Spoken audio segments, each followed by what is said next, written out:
नमस्कार, मी प्रसाद तुमचं आजच्या या स्पेशल व्हिडिओमध्ये स्वागत करतो. आज आपण हे समजून घेणार आहोत की कुठल्याही कंपनीचा जो प्रॉफिट अँड लॉस स्टेटमेंट असतो तो कसा वाचायचा. जनरली बघा, फायनान्शियल स्टेटमेंट्समध्ये 3 पार्ट येतात. पहिला येतो प्रॉफिट अँड लॉस स्टेटमेंट, यालाच आपण इन्कम स्टेटमेंटसुद्धा म्हणू शकतो. दुसरी असते आपली बॅलन्स शीट आणि तिसरी असते कॅश फ्लो स्टेटमेंट. या 3 फायनान्शियल स्टेटमेंट असतात. आता तुम्हाला सांगतो की या तिघांना समजून घेणं का महत्त्वाचं आहे खूप. काय की कुठलीही कंपनी असो, जर मी तुम्हाला विचारलं की मला तुम्ही अशा कंपनीज फाइंड आउट करून द्या ज्यांनी मागच्या 5-10 वर्षांमध्ये खूप चांगली परफॉर्मन्स दिली आहे, तर तुम्ही ते कसं कराल? ऑफकोर्स तुम्हाला फायनान्शियल स्टेटमेंट्सचीच मदत घ्यावी लागेल.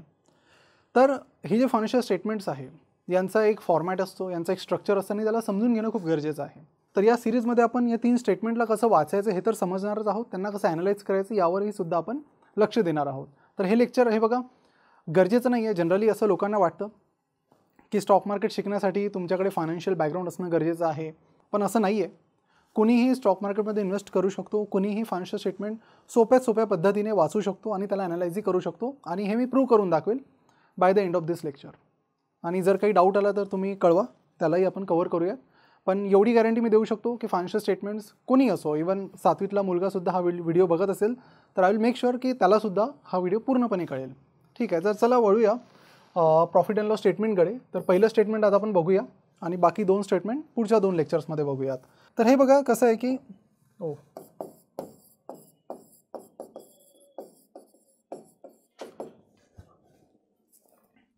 तर हे बघा, प्रॉफिट अँड लॉस स्टेटमेंटवर आपल्याला काय कळतं की कंपनी प्रॉफिटमध्ये आहे किंवा लॉसमध्ये आहे. पण हे कळण्यासाठी आपल्याला बाकी गोष्टी समजून घेणं गरजेचं असतं. तर त्याकडे आपण थोडं लक्ष देऊया. प्रॉफिट अँड लॉस स्टेटमेंटचा सगळ्यात पहिला जो पार्ट आहे तो आहे रेव्हेन्यूचा. आता हे रेव्हेन्यू काय असतं हे समजून घेऊया आणि याचं स्ट्रक्चर काय आहे तेही मी तुम्हाला सांगतो. तर एका प्रॉपर कॅश फ्लो स्टेटमेंटमध्ये सगळ्यात पहिली टर्म जी असते ती असते रेव्हेन्यू. रेव्हेन्यू म्हणजे काय की कंपनीने एखादी गोष्ट विकून किती रुपये कमवले आहेत. फॉर एक्झाम्पल कुठलीही कंपनी तुम्ही घ्या, मी वेगवेगळ्या फील्डच्या वेगवेगळ्या कंपनीज तुम्हाला सांगतो. समजा TCS असेल, टाटा कन्सल्टन्सी सर्व्हिसेस. TCSचं काम काय आहे? IT एक्सपोर्टचं, म्हणजे IT सर्व्हिसेस बाहेरच्या कंपनीजला प्रोव्हाइड करणं आणि त्या सर्व्हिसेस प्रोव्हाइड करण्याच्या बदल्यात जो त्यांना पैसा मिळेल तो त्यांचा रेव्हेन्यू राहील. जर मी टाटा मोटर्सबद्दल बोलायचं झालं तर किती गाड्या त्यांनी विकल्या त्यातून जो पैसा आला तो त्यांचा मेन रेव्हेन्यू सोर्स आहे, तो इथे रेव्हेन्यूमध्ये येईल. त्यानंतर जर आपण इंटरग्लोब एव्हिएशनबद्दल बोलायचं झालं तर ही कंपनी आहे एअर इंडिगो. इंडियाच्या एव्हिएशन मार्केटमध्ये सगळ्यात मोठा प्लेयर आहे एअर इंडिगो. एअर इंडिगोकडे जवळपास 57 ते 58% मार्केट शेअर आहे आणि जेवढे काही ते तिकीट्स विकतील तो त्यांचा जवळपास रेव्हेन्यू येईल. तर असं प्रत्येक बिझनेसचे वेगवेगळे रेव्हेन्यूज आहेत.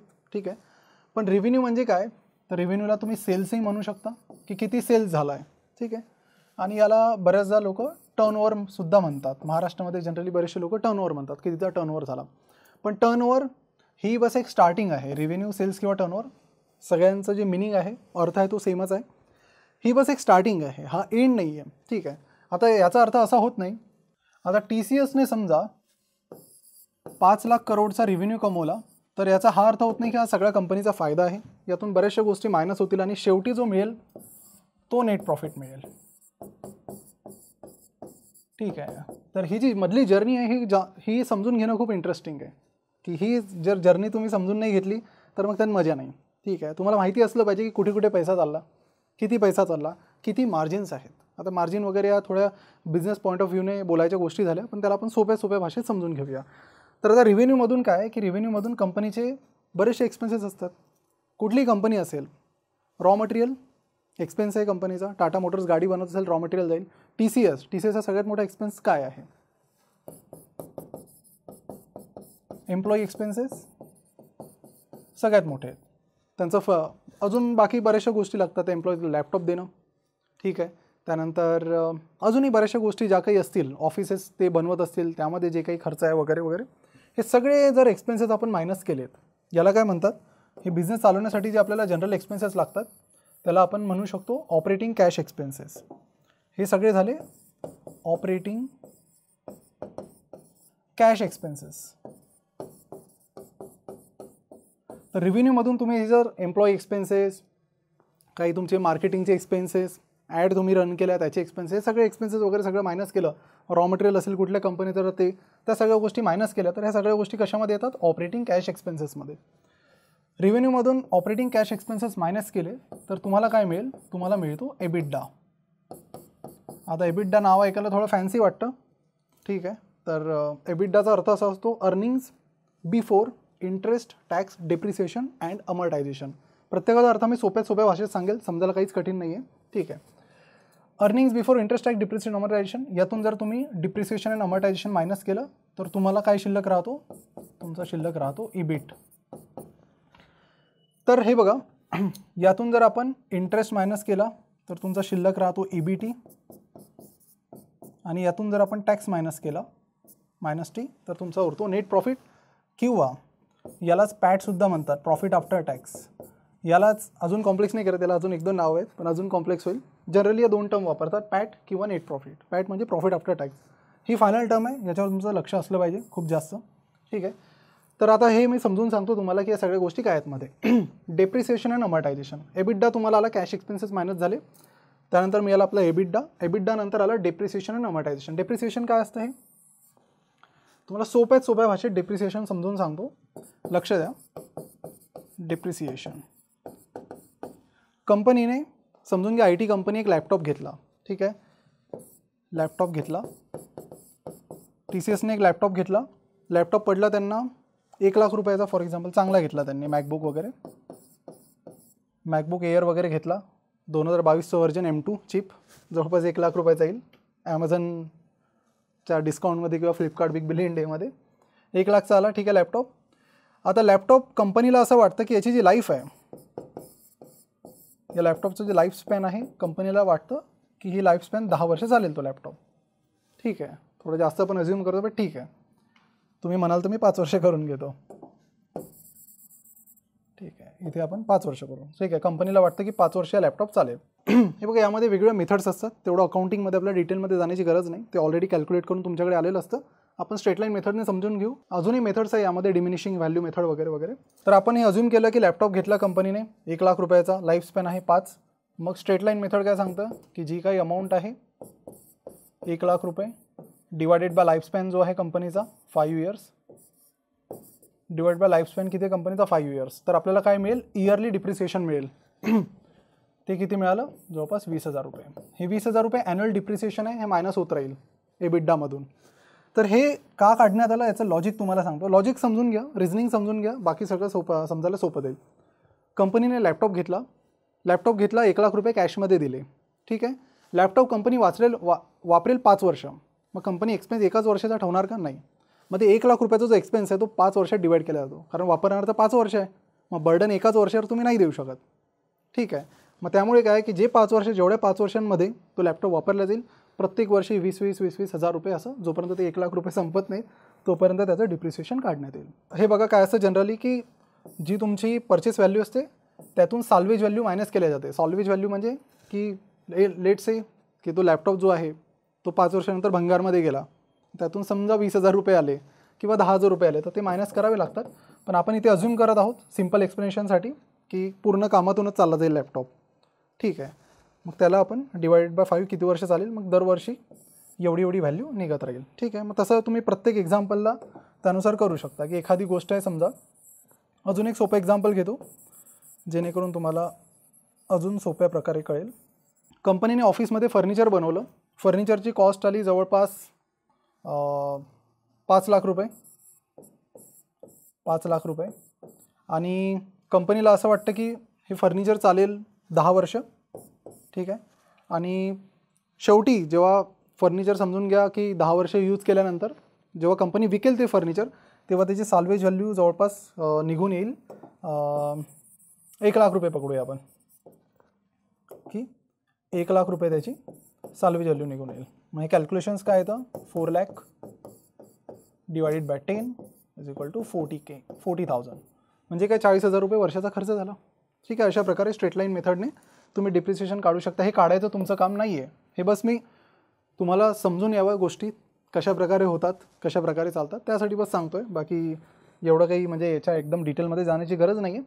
तर अशा प्रकारे कंपनीने बिल्डिंग बांधली, ऑफिस बांधलं, मग ते ऑफिसचा खर्च तर एकाच वर्षी केला, पण ऑफिस तुम्ही 10 वर्ष वापरणार आहात, मग ते 10 वर्षांचं डिप्रिसिएशन राहील, ठीक आहे. मग ते डिप्रिसिएशन इथे मायनस केलं जाईल हळूहळू, ठीक आहे.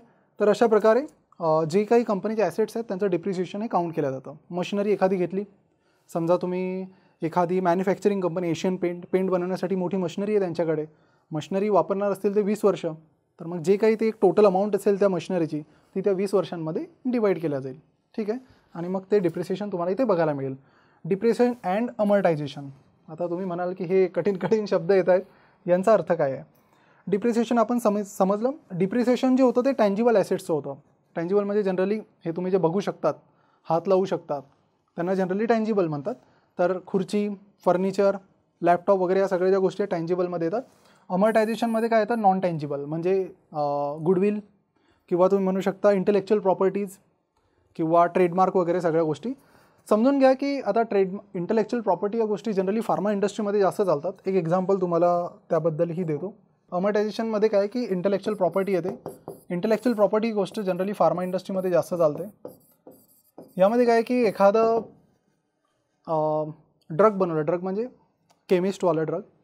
आता ड्रग म्हणजे काय की औषधी वगैरे काहीतरी बनवली यांनी, आणि स्पेशल काहीतरी असं म्हणजे एक सिक्रेट रेसिपी जी असेल त्याची ती यांनी बनवली एखाद्या फार्मा कंपनीने. त्यासाठी कंपनीने खर्च केला, समजून घ्या 1 करोड रुपये. 1 करोडचा खर्च केला कंपनीने. कशासाठी? इंटेलेक्च्युअल प्रॉपर्टी बनवण्यासाठी. ठीक आहे. जिचा शोध फॉर एक्झाम्पल त्यांनी लावला. त्यानंतर त्याची इंटेलेक्च्युअल प्रॉपर्टीमध्ये सरकारने किंवा IP डिपार्टमेंटने त्यांना सांगितलं की ही जी IP आहे ही तुमच्याकडे किती वर्षांसाठी असणार? 10 वर्ष. त्यानंतर ही जी IP आहे ती आम्ही पब्लिक करून टाकू. ठीक आहे. म्हणजे त्यानंतर पब्लिक होऊन जाईल, तुम्हाला मे बी त्याचा बेनिफिट होणार नाही. तर मग हा जो काही खर्च आला 1 करोडचा तो त्या 10 वर्षात ते डिवाईड करतील आणि मायनस करतील. ठीक आहे. म्हणजे जो काही IP बनवण्यासाठी खर्च आला आहे किंवा अशा प्रकारे जे अमर्टायझेशन म्हणजे इंटँजिबल गोष्टी आहेत त्यांना जो काही खर्च आला आहे तो सुद्धा जेवढ्या वर्षांची त्याची व्हॅलिडिटी राहील, ठीक आहे, त्या इंटँजिबल ॲसेटची तेवढ्यामध्ये डिवाईड होईल. ठीक आहे. फक्त दोघांमध्ये फरक एवढाच आहे. डिप्रिसिएशन टँजिबल ॲसेट्सचं होतं, अमर्टायझेशन इंटँजिबल ॲसेट्सचं होतं. जसं की IP वगैरे, म्हणजे यू कॅन टच इट. ठीक आहे. You can feel the IP, right. You can feel the copyright, पण त्या गोष्टी आहेत. ठीक आहे. त्यावर खर्च करण्यात आला आहे. व्हिडिओमध्ये पुढे जाण्याआधी तुम्हाला सांगू इच्छितो की जर तुम्ही शेअर मार्केटमध्ये नवीन आहात तर तुमच्यासाठी खूप एक इंटरेस्टिंग गोष्ट आम्ही लॉन्च करत आहोत. येत्या दिवाळीला म्हणजेच 12 तारखेला आम्ही the foundation course on stock market for beginners हा कोर्स लॉन्च करत आहोत, जिथे तुम्ही शेअर मार्केटच्या बेसिक्स, जसं की शेअर मार्केट काय असतं, ते कसं काम करतं, तिथपासून IPO काय असतो, IPOचा ॲनालिसिस कसा करायचा, सोबतच आपले सुरुवातीचे 5-10 हजार रुपये शेअर मार्केटमध्ये सुरुवातीला कसे इन्व्हेस्ट करायला पाहिजे या सगळ्या गोष्टींबद्दल खूप डिटेलमध्ये बोलणार आहोत. प्री बुकिंग ऑफरच्या डिस्काउंटमध्ये 3000 रुपयांचा हा कोर्स तुम्हाला मिळेल फक्त 1499 रुपयेमध्ये, आणि या ऑफरनंतर कधीही या प्राईसमध्ये हा कोर्स तुम्हाला मिळणार नाही. त्यामुळे संधी घालवू नका. फक्त एक टीप आहे की हा कोर्स हिंदीमध्ये आहे. तर खाली दिलेल्या लिंकवर क्लिक करून आजच या कोर्सची प्री बुकिंग करा आणि शेअर मार्केटची प्रॉपर प्रॅक्टिकल नॉलेज घेण्यासाठी तुमचं पहिलं पाऊल टाका. हा कोर्स आम्ही एवढ्या सोप्या पद्धतीने शिकवला आहे की कुणीही या कोर्समधून शेअर मार्केट एकदम सोप्या पद्धतीने शिकू शकतं. तर ही ऑपॉर्च्युनिटी मिस करू नका. तर इबिटामधून डेप्रिसिएशन आणि अमर्टायझेशन मायनस केल्यानंतर तुम्हाला मिळतो इबिट. इबिटमधून इंटरेस्ट मायनस केला. सो इंटरेस्ट कशावर पे करतात तुम्ही? बॉरोइंग्स किंवा डेटवर. बॉरोइंग्स म्हणजे काय? कंपनीने घेतलेलं कर्ज, याला आपण म्हणू कर्ज. ठीक आहे. एबिटमधून इंटरेस्ट मायनस केल्यानंतर तुम्हाला मिळेल EBT. EBTमधून टॅक्स, जो काही सरकारी टॅक्स असतो, जेवढे काही टक्के असेल तो तुम्हाला पे करायचा, त्यातून तुम्हाला शेवटी मिळेल नेट प्रॉफिट. आता टॅक्सवर तर तुमचा एवढा कंट्रोल नाही आहे, इंटरेस्टवर कंट्रोल आहे. जर तुम्ही कर्ज कमीत कमी ठेवलं तर तुमची बॉरोइंग कमीत कमी राहील. कर्ज तुम्ही जास्तीत जास्त ठेवलं तर इंटरेस्ट तुमचे जास्तीत जास्त राहतील. अशाही बऱ्याचशा कंपनीज आहेत जिथे जेवढा त्यांचा रिव्हेन्यू जवळपास तेवढेच त्यांचे इंटरेस्टमध्ये पैसे चालले आहेत. हे लँको इन्फ्रा म्हणून कंपनी बँकरप्ट झाली होती 2017-18ला, म्हणजे दिवाळखोरीत गेली होती. कंपनीचा जो रिव्हेन्यू आहे तो 8,000-7,000 कोटी होता आणि कंपनीचं इंटरेस्ट पेमेंटच जे होतं ते 2,000-3,000 कोटींच्या आसपास होतं. ठीक आहे. शेवटी काय की कंपनी जास्त काळ टिकू शकली नाही. मोठमोठे इंटरेस्ट पेमेंट असल्यामुळे कंपनी लॉसेसमध्ये गेली. लॉसेसमध्ये गेल्यामुळे अजून प्रॉब्लेम यायला लागले की आता कर्ज चुकवायचं कसं, आणि मग शेवटी बँकांनी डिसाईड केलं की चला हिला दिवाळखोरीत टाका आणि सामान वगैरे ॲसेट्स विकून पैसे वसूल करूयात. तर अशा बऱ्याचशा कंपनीज तुम्हाला मिळतील ज्यांचं इंटरेस्ट पेमेंट खूप जास्त असल्यामुळे त्या प्रॉब्लेममध्ये आल्या आहेत. त्यामुळे ही गोष्ट तुम्हाला लक्ष ठेवणे या गोष्टीवर गरजेचं आहे की इंटरेस्ट पेमेंट किती आहे त्यांच्या रिव्हेन्यूच्या किंवा प्रॉफिटच्या कम्पॅरेटिव्हली. ते जर जास्त असेल बॅलन्स शीटमध्ये आपण समजून घेऊयात त्या गोष्टी. तर प्रॉफिट अँड लॉस स्टेटमेंटमध्ये तुमचं एक खूप महत्त्वाचं लक्ष असलं पाहिजे की कंपनीचं इंटरेस्ट पेमेंट किती आहे. ते एखाद्या वेळेस खूप जास्त झालं तर प्रॉब्लेम होतो. त्यासाठी तुम्हाला कर्ज किती आहे ते बघणंही गरजेचं आहे. ते आपल्याला कळेल बॅलन्स शीटमध्ये, समजून घेऊया आपण ते. त्यानंतर कंपनीचा रिव्हेन्यू कसा ग्रो होत आहे, तो रेग्युलर ग्रो झाला पाहिजे कन्सिस्टंट बेसिसवर, ते तुम्हाला लक्ष ठेवावं लागेल. आणि कंपनीचे जे ऑपरेटिंग कॅश एक्सपेन्सेस आहेत, म्हणजे तुम्हाला एक गोष्ट बघावं लागेल की रिव्हेन्यू नंतर प्रॉफिट यांच्यामध्ये मार्जिन किती आहे. म्हणजे काय, हे कसं कळेल, तुम्हाला मी एक एक्झरसाईज देतो. 1000 कंपनी ए आहे, 1000 कोटींचा त्यांचा रिव्हेन्यू आहे. कंपनी बी आहे, कंपनी बीचा जो रिव्हेन्यू आहे तो 2000 कोटींचा आहे. कुठली कंपनी बेटर आहे, ए की बी? एचा रिव्हेन्यू 1000 कोटी आहे, बीचा 2000 कोटी आहे. 2000 कोटींवाली, बरोबर. पण असं नाही आहे. 1000 कोटींची जी कंपनी आहे तिचा प्रॉफिट समजून घ्या 10 करोड आहे आणि रेग्युलर बेसिसवर 10 करोडच्या आसपासच राहतो. आणि बीचा जो आहे तो कन्सिस्टंट बेसिसवर समजून घ्या तुम्ही की 300 कोटींच्या आसपास राहतो. बी बेटर आहे. का बरं बेटर आहे? कारण बीचं प्रॉफिट मार्जिन बेटर आहे. प्रॉफिट मार्जिन जवळपास 15% आसपास आहे आणि एचं प्रॉफिट मार्जिन 0.1% आहे. प्रॉफिट मार्जिन म्हणजे काय? प्रॉफिट डिवायडेड बाय रिव्हेन्यू, म्हणजे किती रिव्हेन्यू प्रॉफिटमध्ये कन्वर्ट झाला हे माहिती करून घेणं गरजेचं आहे. जर तुम्ही रिव्हेन्यू कमवताय पण प्रॉफिटमध्ये कन्वर्टच नाही होत आहे, प्रॉब्लेम आहे. ठीक आहे. मग त्यामुळे काय की एखादी कुठली कंपनी असो, जेव्हा तुम्ही प्रॉफिट अँड लॉस स्टेटमेंट बघता तेव्हा बघायला तुमचं काम आहे की ती कंपनी एक्झॅक्टली किती रुपयाचा म्हणजे एक्झॅक्टली त्या कंपनीची प्रॉफिट मार्जिन काय आहे आणि किती करोडचा जो प्रॉफिट आहे तो रिव्हेन्यूमधून आणि किती करोडचा रिव्हेन्यू प्रॉफिटमध्ये कन्वर्ट होत आहे. जर तो होत नसेल तर प्रॉब्लेम आहे. असाच प्रॉब्लेम एका कंपनीमध्ये, आणि या कंपनीचं नाव आहे टाटा मोटर्स. टाटा मोटर्सबद्दल जर बघायचं झालं, खूप मोठी कंपनी आहे. कंपनीचं मार्केट कॅपिटलायझेशन 2,36,000 कोटी आहे आणि कंपनीचा रिव्हेन्यू 2,36,000 कोटींपेक्षाही जास्त आहे. जर एवढा मोठा रिव्हेन्यू तुमचा आहे तर कंपनीचं मार्केट कॅपिटलायझेशनसुद्धा जास्त पाहिजे, पण ते नाही आहे. कारण तो कंपनीचा जो रिव्हेन्यू आहे तो प्रॉफिटमध्ये जे कन्वर्ट होण्याचं प्रमाण आहे ते खूप कमी आहे. की 3 लाख जवळपास 3.25 लाख कोटींचा रिव्हेन्यू आहे, पण तुमचा प्रॉफिट 11,000 कोटींचा आहे. याची जर मार्जिन आपण काढायला गेलो तर जवळपास 3% आसपास येईल, 3% आसपास. त्यामुळे ही जी मार्जिन आहे ती एक खराब मार्जिन म्हणता येईल. आता आयशर मोटर म्हणून कंपनी आहे, ही पण ऑटोमोबाईल सेक्टरची कंपनी आहे. तुमची जी रॉयल एनफिल्ड आहे ती हीच कंपनी बनवते. आणि या कंपनीचं जर प्रॉफिट मार्जिन बघायचं झालं तर तुम्ही 15,000 करोडच्या रिव्हेन्यू मागे 3,000 कोटींचा प्रॉफिट आहे, 20% प्रॉफिट मार्जिन आहे. मग त्यामुळे या गोष्टी बघणं गरजेचं आहे की कधी तुम्ही इन्व्हेस्ट करता, profit and loss statement analyse करताय तर तुम्हाला हे माहिती करून घेणं गरजेचं आहे की कंपनीचं जनरली मार्जिन काय आहे. तर ह्या सगळ्या गोष्टी तुम्हाला कुठून कळतील? त्या कळतील तुम्हाला प्रॉफिट अँड लॉस स्टेटमेंटमधून. आय होप या सगळ्या गोष्टी तुमच्यासाठी म्हणजे क्लिअर झाल्या असतील. आता जो कंपनीचा नेट प्रॉफिट असतो, आता कंपनीचा नेट प्रॉफिट आहे तो कुठे जाईल? तो 2 गोष्टींकडे जाईल. एक आहे डिव्हिडंड, म्हणजे शेअर होल्डर्समध्ये वाटण्यात येईल काही त्यातला पार्ट. कधी कधी असंही होतं, अशाही कंपनीज आहेत ज्या कंपनी जेवढा प्रॉफिट आहे त्यापेक्षाही जास्त डिव्हिडंड देतात. केसेस आहेत, बोलूया आपण नंतर. प्रॉफिटमधला एक पार्ट मग रिटेन्ड अर्निंग्समध्ये जातो, जो तुम्हाला कुठे दिसतो? रिझर्व्समध्ये. रिटेन्ड अर्निंग्स म्हणजे काय की हा पैसा कंपनीच्या रिझर्व्समध्ये जातो की याला आपण कंपनीच्या एक्सपान्शनसाठी वापरू किंवा पुढे कुठल्या तरी कारणासाठी वापरू, पण सध्या कंपनीच्या उपयोगासाठी साईडमध्ये ठेवला आहे. डिव्हिडंड आहे तो कंपनीच्या बाहेर गेला, इन्व्हेस्टर्सकडे चालला गेला. ठीक आहे. मग ह्या ज्या दोन्ही गोष्टी आहेत रिटेन्ड अर्निंग्स, ह्या आपल्याला कुठे मिळतील बघायला? बॅलन्स शीटमध्ये. डिव्हिडंड कुठे बघायला मिळेल आपल्याला? कॅश फ्लो स्टेटमेंटमध्ये. प्रॉफिट अँड लॉस स्टेटमेंट आता आपल्याला समजलं. आता प्रॉफिट अँड लॉस स्टेटमेंट हळूहळू आपल्याला बाकी स्टेटमेंटकडे जायला भाग पाडत आहे. जसं मी तुम्हाला सांगितलं की रिव्हेन्यू सुरुवात आहे, तर प्रॉफिट हा अंत आहे का? नाही, प्रॉफिट हा अंत नाही आहे. अंत काही दुसराच आहे. कुठल्याही कंपनीचा फक्त प्रॉफिट बघून तुम्ही ट्रस्ट करू शकत नाही. अजूनही बऱ्याचशा गोष्टीसाठी आपल्याला बघणं गरजेचं असतं. ते आपण समजून घेऊया पुढच्या लेक्चरमध्ये. आशा करतो की या सगळ्या गोष्टी तुम्हाला सोप्या भाषेत आणि चांगल्या पद्धतीने समजल्या असतील. आणि तुमच्या मित्रपरिवारांसोबत तुमच्या व्हॉट्सअप ग्रुपवर नक्की हा व्हिडिओ शेअर करा, जेणेकरून सगळ्यांना ह्या गोष्टी ॲक्च्युली शाळेत शिकवल्या आल्या पाहिजे. कारण profit and loss statement, financials वाचता येणं, कुठल्याही कंपनीमध्ये इन्व्हेस्ट करणं किंवा स्वतःचं प्रॉफिट अँड लॉस स्टेटमेंट बनवणं, ह्या सगळ्या गोष्टी प्रत्येकाला आल्या पाहिजे. जेणेकरून आपण या सगळ्या गोष्टींचा उपयोग एक बेटर इन्व्हेस्टर बनण्यासाठी करू शकतो. कारण काय की कुठली गोष्ट असो, पैसा हा खूप महत्त्वाची गोष्ट आहे. पैशाशिवाय काही नाही आहे.